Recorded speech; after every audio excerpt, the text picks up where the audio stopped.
दरोडा पडलेला असताना दरोडेखोरांच्या हातात बंदुका असतात तेव्हा सगळ्यांची गाळण होते। मात्र संगमनेरमध्ये काहीशी एक वेगळीच घटना समोर आली आहे। डोळ्यासमोर दरोडा टाकला जात असताना एक काका मात्र आपल्याच तंद्रीत मस्त होते। संगमनेर तालुक्यातल्या साकूर गावात भर दिवसा गोळीबार करत सोनाराच्या दुकानावर दरोडा घालण्यात आला। 4 ते 5 जण बंदुकीसह दुकानात घुसले आणि शस्त्राचा धाक दाखवत त्यांनी लूट सुरू केली। लाखो रुपयांचे दागिने आणि रोख रक्कम घेऊन चोरटे पसार झालेत। दरम्यान यावेळेला आणखीन एक अजब प्रकार समोर आलाय। लुटारू दुकानात आले त्यावेळेला एक काका दुकानातच होते।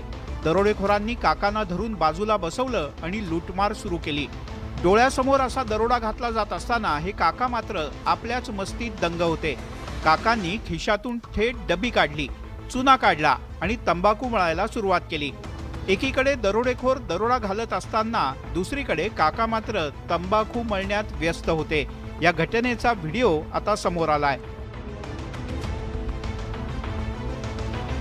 यासोबत